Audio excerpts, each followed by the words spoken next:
Have you ever wondered why Hollywood won't cast 7 actors anymore? Well, Sunny V2 is going to answer that question today. My Sunny V2 impression is crap. But yeah, that's what this video is me reacting to Sunny V2's content. Guess what, guys? All I do is recycle other people's content. I have no original ideas.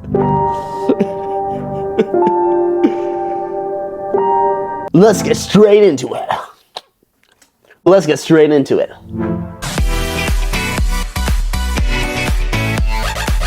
going to talk about 7 actors who are no longer... Okay, wait. Let me see. Let me try. Okay.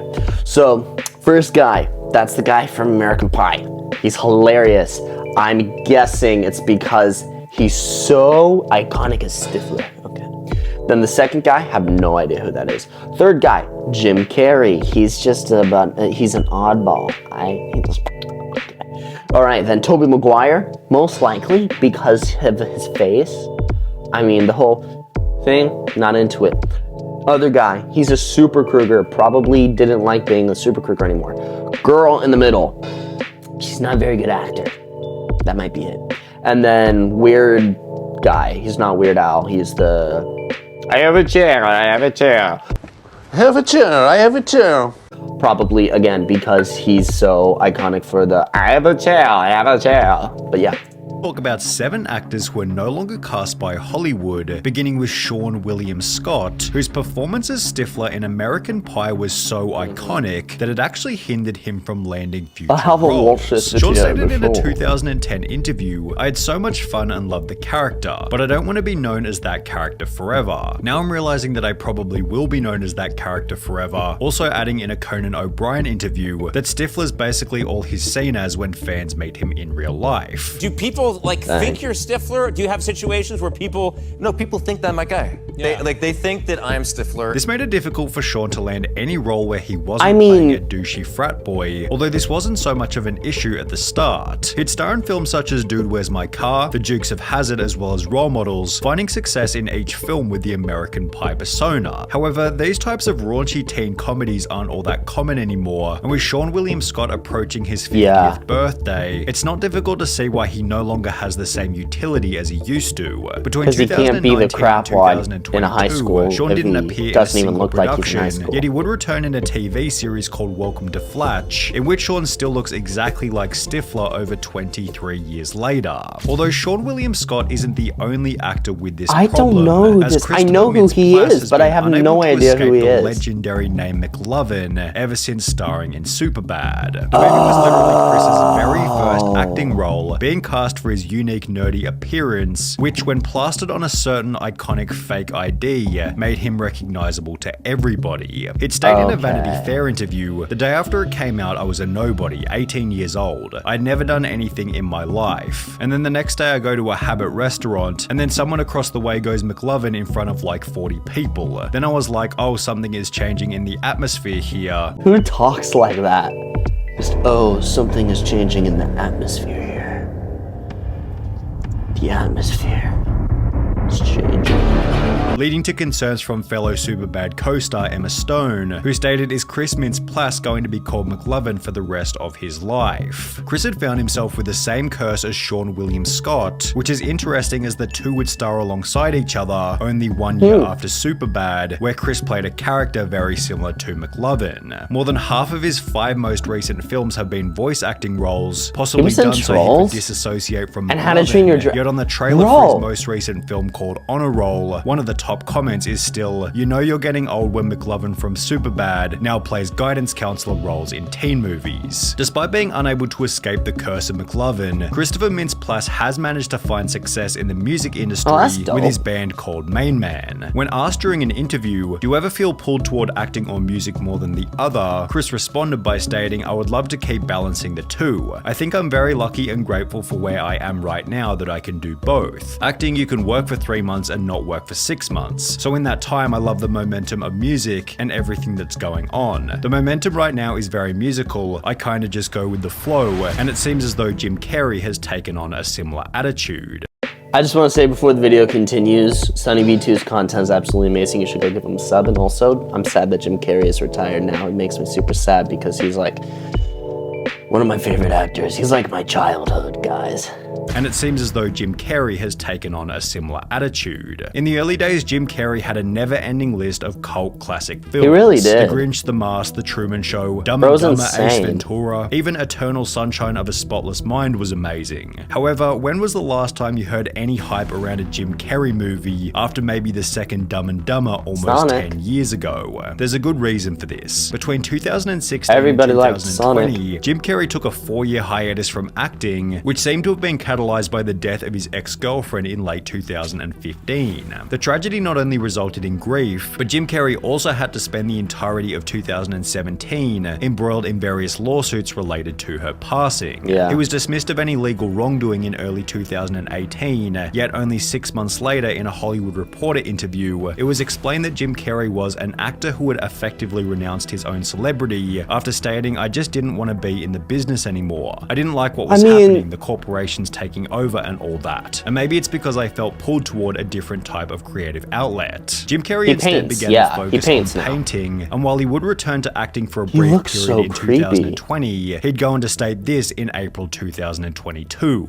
Well, I'm retiring, but I really liked my in that one shot he was creepy as flip. Paint on canvas, and this is something you might never hear another celebrity say as long as time exists. I have enough. I've done enough. I am enough. He added that Sonic the Hedgehog 2 would be his final movie, and apart from a small appearance in The Weeknd's Out of Time music video, Jim Carrey has stayed true to his retirement. Whatever happened to Tobey Maguire? I mean, the dude deserves Summarized well by this comment, I don't care what other movies this guy plays in, he will always be Spider-Man to me, and while this is true for most Tobey Maguire fans, he isn't really typecast.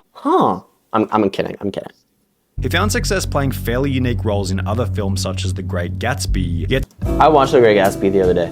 Great movie. The Great Gatsby. Yet since 2014, almost 10 years ago, he appeared in no more than 3 films and 1 episode of the TV show. Why? He's not a romantic lead, he's not an action star, he's not a comedic actor, he's not a Shakespearean. His boyish good looks were appealing in his 20s and 30s, but not when he's in his early 40s. Basically, Tobey Maguire has a limited range as an actor, and there aren't many roles for him within that range. That makes sense. Besides being fairly limited in terms of what roles he can play, Tobey Maguire has also found himself in numerous media scandals. In 2015, it was reported that Maguire won as much as 30 to 40 million from illegal poker games over the course of 3 years, with most of this money having come from a hedge fund manager who's now serving 10 years in prison himself for running an illegal Ponzi scheme. The poker games were organized by a woman named Molly Bloom, who wrote in her memoir that Maguire asked her to bark like a seal who wants a fish in order to earn a $1,000 poker chip. The poker game organizer added that she tried to laugh it off. However, the actor persisted and said, "I'm not kidding, what's wrong? You're too rich now, you won't bark for $1,000? On top of this scandal, there are YouTube compilations dedicated solely to Tobey Maguire getting angry at paparazzi, although the main reason behind why he's disappeared from Hollywood is because he's busy making movies as opposed to acting in them. Despite having acted in only 4 productions since 2014, he's been the producer for 8 movies during the same time period, which is significantly more prolific than Taylor Lautner, who was blacklisted by Hollywood for a much more brutal reason. Taylor Lautner became an overnight sensation at the age of 16 after starring in the incredibly famous series Twilight, with his attractive physical appearance helping him to land the role and maintain an audience of dedicated teenage fangirls. Almost every Taylor Lautner interview focused on his body. So everybody's talking about the scene where you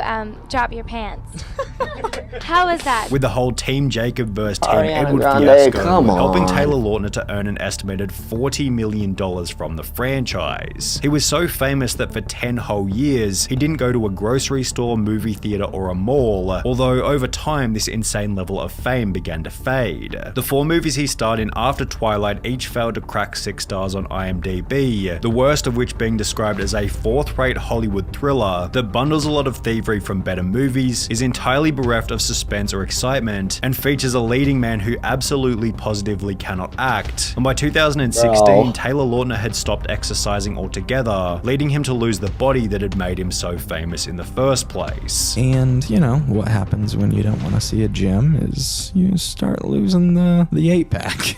Seeing it online was very tough, and being like, wow, he's let it all go.